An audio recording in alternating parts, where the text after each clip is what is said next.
Hello বন্ধুরা, শাশুড়ি বৌমা রান্নাঘরে তোমাদের সবাইকে স্বাগত জানাই। আশা করি তোমরা সবাই ভালো আছো। তো আমরাও খুব খুব ভালো আছি। তো পৌষ সংক্রান্তির প্রীতি ও শুভেচ্ছা রইল তোমাদের সবাইকে। সকল বন্ধুদের জানাই পৌষ পার্বণের প্রীতি ও শুভেচ্ছা, আন্তরিক ভালোবাসা রইল তোমাদের। তো চলো আজকের আমি ভিডিওটা তোমাদের সাথে শেয়ার করছি। তো এটা দেখো বন্ধুরা, আমার শ্বশুরবাড়ির রিচুয়াল। তো শ্বশুরবাড়ির রিচুয়াল হচ্ছে পৌষ আগলানো। তো তোমরা দেখতেই পাচ্ছ কিভাবে পৌষ আগলায়। এই নিয়মটা কাদের কাদের আছে তোমরা কিন্তু কমেন্টে প্লিজ জানাতে ভুলবে না। তো দেখো সবার প্রথমে গোবরটাকে ডেলা করে নিয়েছে এক একটা ভাগে, তারপরে একটা পুষ্পপত্রের মধ্যে সাজিয়ে রেখে তার উপরে দুব্ব, সর্ষে ফুল, শিম ফুল দিয়ে আর দেখো সিঁদুরের ফোঁটা দিচ্ছে। এটাই কিন্তু আমার শ্বশুরবাড়ির রিচুয়াল। তো দেখো এইভাবেই কিন্তু করে আসছে। তো যেহেতু এবছর আমার প্রথম শ্বশুরবাড়িতে পৌষ সংক্রান্তি কাটানো, তো দেখো এভাবেই কিন্তু নিয়মটা এখানে হচ্ছে। তো আমার কাছে বেশ ভালোই লাগলো, আমার কাছে নতুন।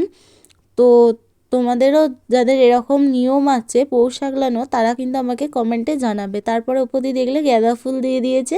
তারপরে এবার দেখো আমাদের ঘরের যেখানে ঠাকুরের সিংহাসন আছে সেখানে কিন্তু আগে চালের গুঁড়ি দিয়ে নিয়েছে। দেখো গোল করে চালের গুঁড়ি দিয়ে তারপর একটা গোবরের ডেলা এখানে বসিয়ে দিল।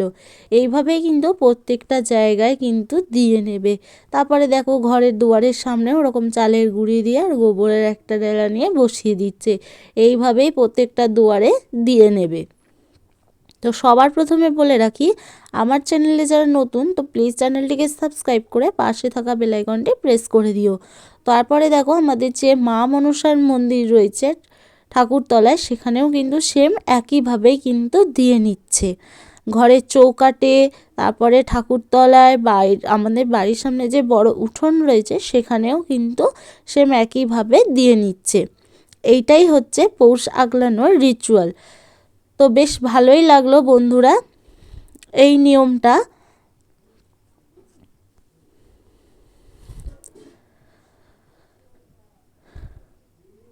তো সবার প্রথমে বলে রাখি, ভিডিওটা প্রথম থেকে শেষ অবধি দেখার জন্য তোমাদের কাছে অনুরোধ রইল। আশা করছি ভালো লাগবে।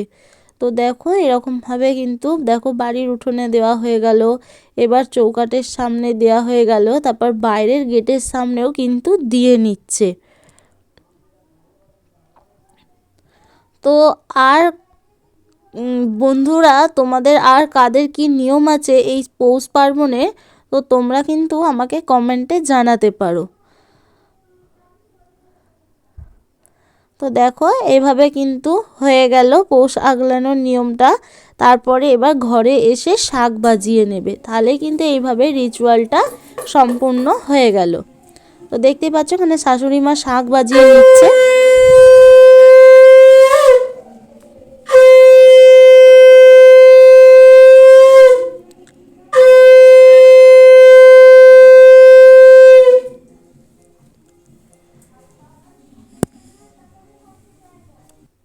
তারপর দেখো 15ই জানুয়ারি পৌষ পার্বণের দিন আমরা চলে গেছি আমার দিদাদের বাড়ি। তো সেইখানে দেখো আমার মামার বাড়িতে নিমন্ত্রণ ছিল পিঠে খাওয়ার, এবং সারাদিনেই নিমন্ত্রণ ছিল।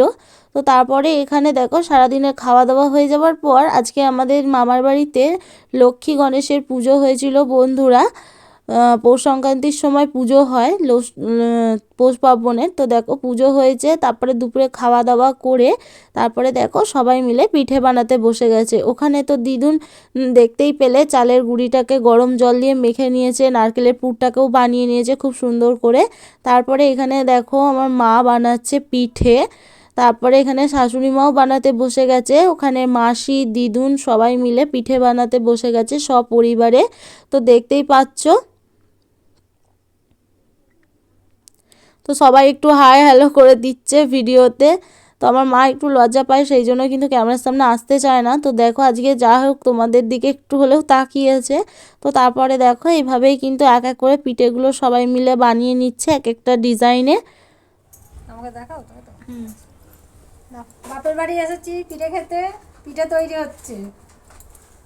চালগুলি মাখায় এবার পুর ভরা হবে। একটু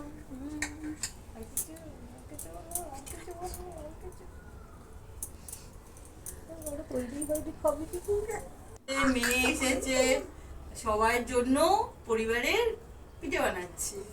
তোমরা সব ভালো করে বলো, আমি যেন ভালো করতে পারি। সংক্রান্তির শুভেচ্ছা রইলো, সবাই ভালো করে পিঠে খাও, ছেলেরা সবাই ভালো করে ঘুড়ি উড়া।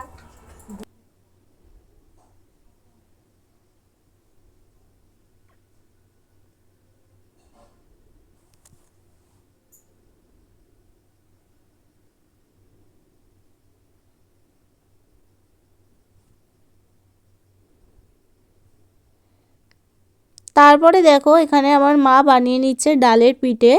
তো তোমরা কারা কি কি দিয়ে পিঠে করো পুর ভরে, তোমরা কিন্তু অতি অবশ্যই কমেন্টে জানাবে। আমি তো পিঠের মধ্যে দুধকুলিটাই খেতে পছন্দ বেশি করি, তো আমার দুধকুলিটাই ভালো লাগে। বন্ধুরা, তোমরা কারা কারা আমার মতো দুধকুলি খেতে পছন্দ করো তারা কিন্তু কমেন্টে আমাকে অতি অবশ্যই জানাবে। তো দেখো এখানে ডালের পিঠে বানিয়ে নিচ্ছে এক এক করে। প্রথম পার্টে তো দেখতেই পেলে নারকেলের